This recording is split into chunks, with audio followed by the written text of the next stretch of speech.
Hi, I'm Steve, you're watching Gear Stuff and Things, and today on the channel we are going to get into creating a heavy metal tone using the Line6 Podgo. So stick around, let's hop into Podgo Edit and start crafting a tone. If you like gear, stuff, and things, and you're enjoying the channel, go ahead and hit that subscribe button. Make sure you hit the bell notification so that YouTube lets you know every time a new video goes up. And of course, if you like the video, smash that like button.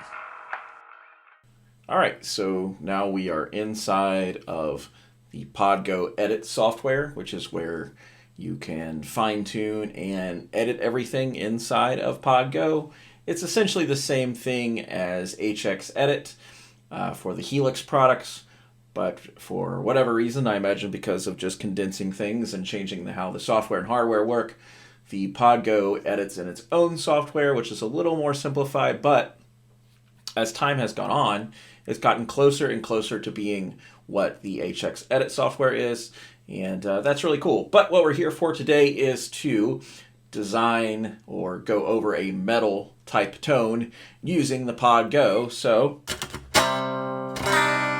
what you got there is just the clean default setting when you pull up any sort of new thing. Now I have actually created a tone here, which I will call metal tone,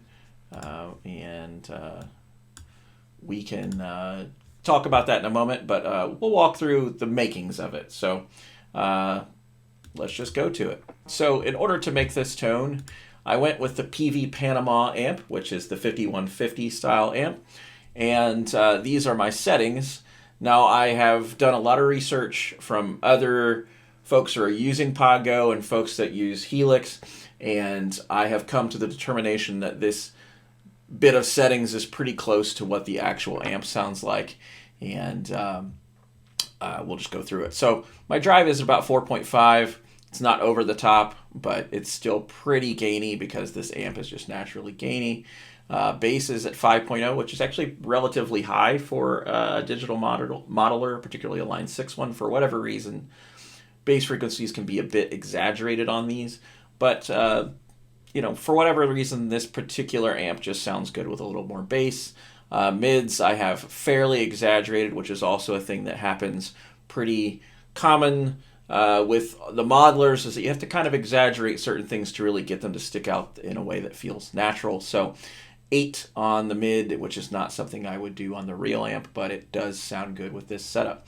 Treble I have at 6.0. Presence I have turned off. I don't need any of the shimmer at all. I don't want that. Channel volume I have at 9.3, and master volume at 2.2. This is just how this amp works best inside of Podgo. I have the sag at 0.8, which is almost off. That gives you a really quick response with your chugs, and it just feels normal. There's not a lot of tube bloom happening there, and it's good for heavy metal tones. The hum I have at 5.0, ripple I have 3.5, bias I have almost all the way off. Now I got this from watching a few videos on YouTube, and I saw multiple folks doing this with this particular amp. And for whatever reason, you would imagine a bias of this kind with this kind of amp would make it hotter and sound better. It actually doesn't in the model, so pulling the bias almost out does really work, surprisingly. Bias X is at default position, which is 5.0. Now the resonance is a thing that is on the actual amp. There's a presence and a resonance. The resonance kind of lets the low notes bloom a little bit more, and I have that at 8 because I want those chugs to really come through. And we have the Kali V30, and I am using it with the 160 ribbon, distance of about 3 inches from the grill. Low cut at 80. I got a high cut running at 13, and no early reflections, 0 on the level. And right now I have the Scream 808, which is fairly generic in choice, but it just works. Gain is almost off, 5.0, so right up the center with the tone. Hitting the amp at 8.5, so let's hear what we have, and then I'll get into this other stuff in the back there and explain what I'm doing with it. So here's the amp tone so far.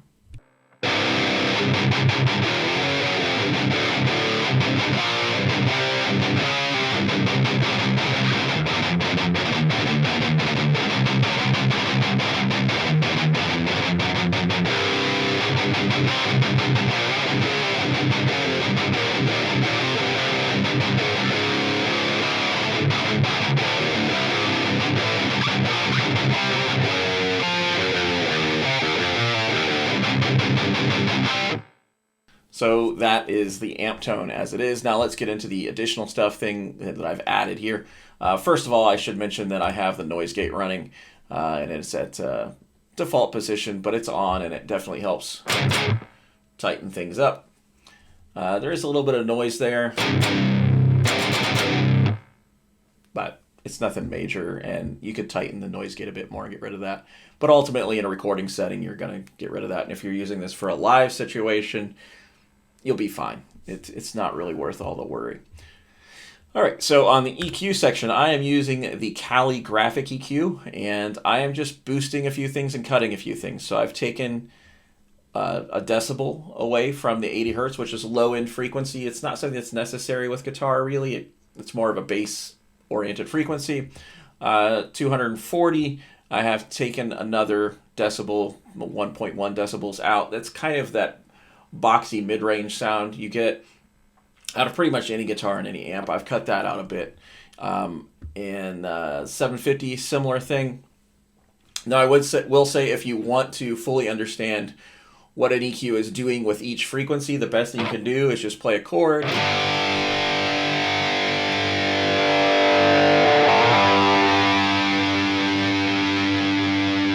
and just sweep it back and forth until you hear what it actually is doing. And you can adjust it to taste to pull things out. But I have this, right around, I don't know, right around there. I'm not sure where I had it initially, but we'll put it there for now. Still sounds good to me.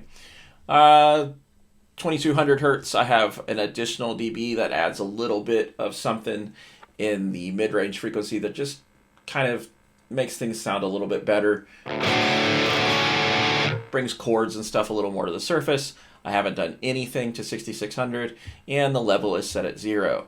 From there, I'm moving into a room reverb. Now this is the legacy room reverb, and I use it mostly because it's lighter on DSP, but it does exactly what I need it to do, and it makes the amp sound like an amp in a room. So I have the decay at 3.0, pre-delay is at 11 milliseconds, which I believe is default. I have turned off the low cut, turned off the high cut. I have the mix at 20%, and I do have trails on. I just like the way it sounds. Again, it's more a preferential thing. You can do whatever you want when you're building your tones, and I've said this in other videos, of course, but when I'm using reverbs at the end of a signal, whether it's in Helix or it's in Podgo, I tend to remove the low cut and the high cut because I don't want the reverb to reshape my EQ. I've already done a lot of that, and I'm happy with how it sounds.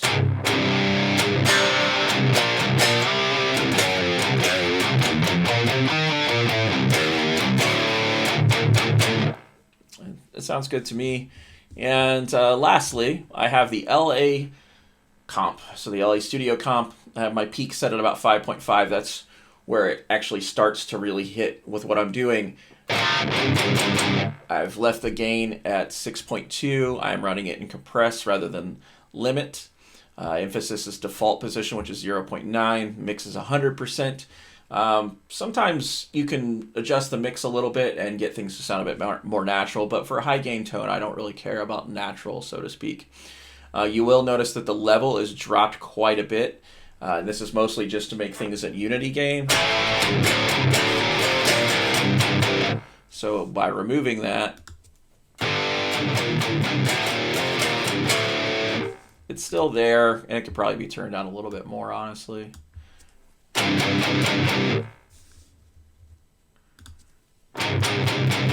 So yeah, that helps. And it keeps it about where it was volume-wise, but it just tightens everything up. And I like to think of it in terms of what you would do in a studio. How would I make the most of this tone? And I would do that by applying a nice rack-mounted vintage compressor at the end of the signal chain just to really fatten things up and make it full. So let's hear the tone as it is.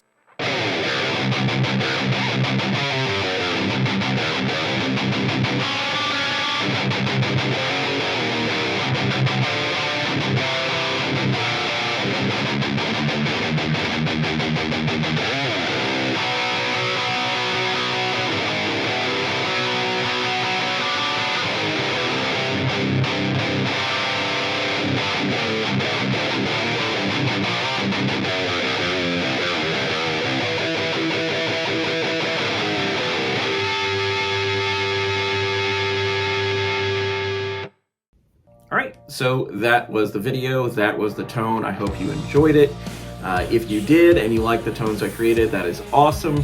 I have a handful of tones for Helix and Podgo available on GearStuffandThings.com. I recently did one called Moody Depths, which is all atmospheric and ambient delays and reverbs.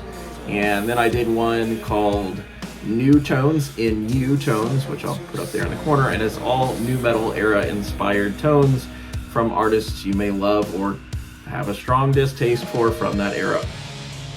And as always, lots of music available here if you want to support the channel. Check out closethehatch.com or go to gearstuffandthings.com and scroll down, and there's some music there too as well. As always, thank you so much for watching, and I can't wait to do another one. I hope you are all well, and I will be seeing you all very soon. If you haven't subscribed already, consider subscribing and hitting that bell notification so that you get notifications every time a new video goes up. And if not, no big deal. I'll see you on the next one, or maybe I won't. Bye.